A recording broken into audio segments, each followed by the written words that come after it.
ingénieur de solutions web et web designer dans une agence, avant bien sûr de créer sa structure Tenon Corporate, une agence de communication web qui se mue par la suite à une agence de marketing digital. Koulibaly Tenon, ingénieur des techniques en génie logiciel, fondateur de la start-up Tenon Corporate, est avec nous. Public, on peut l'applaudir. L'applaudir.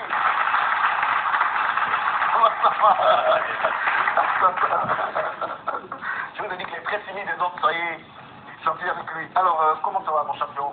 Ça va très bien. Tu vas bien? Merci beaucoup. Alors, lauréat du prix Tony Elumelu Fondation Entrepreneurship Programme 2017, lauréat du prix des jeunes entrepreneurs de la Foire internationale d'Abidjan, lauréat des projets TIC à forte valeur ajoutée de l'ONIDI, Microsoft et le ministère de l'économie numérique de la Côte d'Ivoire. Raconte-nous tout ça, s'il te plaît, champion. Oui, c'est bien ce que vous venez de dire. On a eu quand même ce privilège de remporter ces prix-là, le Tony Elumelu, qui est un programme international. Donc, le programme, c'est sur 10 ans, nous faisons partie de la 3e promotion. Chaque année, il y a 1000 jeunes qui sont sélectionnés sur le continent africain. Donc, cette année, il y a eu quand même 93 000 participants, sur lesquels seulement environ 1%, donc 1000 qui ont été sélectionnés pour prendre part au forum annuel à Lagos. Et à côté de cela, il y a eu le prix du ministère des TIC, un projet quand même TIC à forte valeur ajoutée, le prix international, de la Foire internationale d'Abidjan, le prix pour le TIC. Allez, chers amis, nous allons vous proposer de regarder la biographie animée de notre champion, Tenon Koulibaly Brahima. C'est bon, et on revient.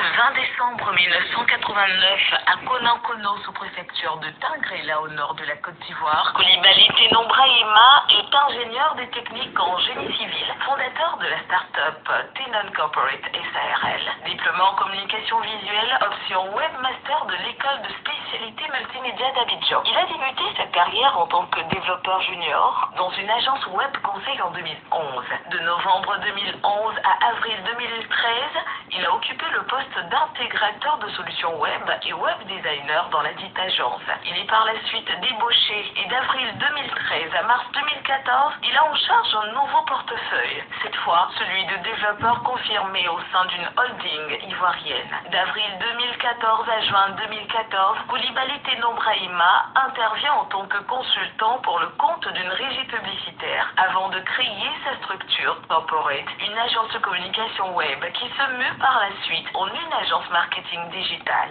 Ce gros timide de nature va devoir lutter contre cette timidité en décidant d'être très actif dans la vie sociale en intégrant plusieurs mouvements socioculturels. Il est par ailleurs lauréat du prix Tony Elumelu Foundation Entrepreneurship Programme 2017, lauréat du prix du jeune entrepreneur d'Ivoire. Il est membre fondateur de l'ONG Oxygène Vie Africa, ONG qui a pour objet l'autonomisation des femmes en milieu rural et apporter assistance aux enfants défavorisés. Koulibaly Tenon Brahima est là dans Expression Jeune et c'est lui notre modèle du jour et on l'ovationne. Autant de distinctions entre nous, entre hier et aujourd'hui. Est-ce qu'il y a eu des prix? Hier, aujourd'hui, je vous rassure, il n'y a pas eu de prix. Il n'y a pas eu de prix. D'accord. Alors, nous avons des questions et on revient pour vous. Allez, on va vous écouter, chers amis. Nao, c'est vous. Pourquoi et comment êtes-vous devenu entrepreneur? On va dire que l'entrepreneuriat, c'est déjà une passion. Il faut dire que depuis tout petit, entre amis, vous vous dites je serai directeur, je serai DG, je vais créer mon entreprise, je vais embaucher. Et après, au fil des années, il faut dire que les choses se précisent. Donc,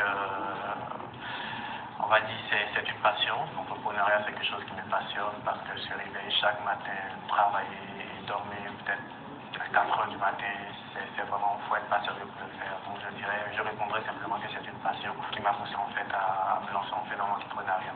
Oui, notre ami. Nous voulons savoir jusqu'à ce jour, quelles sont les principales difficultés que vous avez rencontrées. En tant que start-upper, comme je l'ai dit, il faut soi-même être le gérant de l'entreprise, il faut être commercial, il faut être celui qui exécute les tâches.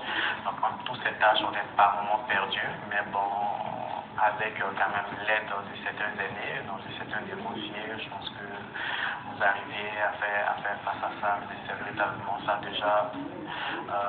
Il y a bien d'autres domaines, il y a bien d'autres difficultés que nous avons pu rencontrer, mais bon, je vais dire les principales sont celles-là vraiment. Oui, question.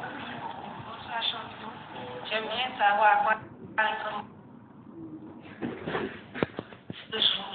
les journées sont des journées qui débutent très tôt et qui finissent également très tard, si je peux le dire, 4 h du matin, 3 h du matin par moment. C'est comme ça entre des rendez-vous avec des clients et entre l'exécution en fait des travaux et entre une équipe à gérer. Je ne sais pas si vraiment comment se passe, mais je mets énormément les défis en une journée, mais bon, on se dit que quand on a commencé, on ne peut que continuer et on doit continuer. Dernière question. Bonsoir à tout le monde. Quels sont vos défis du moment? Nos défis du moment, c'est la création d'une plateforme, sinon la mise à disposition d'une plateforme qui se veut être une plateforme d'interconnexion des startups et des PME africaines avec des valeurs ajoutées, donc qui entre autres permettront à ces startups-là et à ces PME d'aboutir à un éventuel financement. Parce que l'un des défis majeurs aujourd'hui des entrepreneurs, c'est l'accès au financement. Et il faut dire que les responsabilités sont partagées parce que autant nous demandons aux banques en fait des réformes, autant nous les entrepreneurs devons avoir quand même certaines structurations, sinon des historiques sur lesquels pourront s'appuyer ces banquiers, certaines données concrètes sur lesquelles pourront s'appuyer ces banquiers ou ces fonds d'investissement pour le financement de nos entreprises. Donc c'est véritablement ça notre aujourd'hui. Alors, ils sont nombreux justement, tous ces jeunes qui te regardent. Je voudrais que tu regardes la caméra, celle-là, pour leur envoyer vraiment ce message qui leur permettra, j'allais dire, de rebondir et de quoi rendre l'Allemagne meilleure, parce qu'on peut aller à l'école, ne pas avoir ce diplôme, mais on peut aussi faire autre chose, réussir. Il faut bien se former, et même quand on n'est pas allé à l'école, quand on décide de se lancer en entrepreneuriat, le domaine dans lequel on décide de se lancer, il faut s'informer sur les contours de soi pour vraiment la réussite, en fait, pour porter ce projet-là, parce que c'est véritablement important la passion.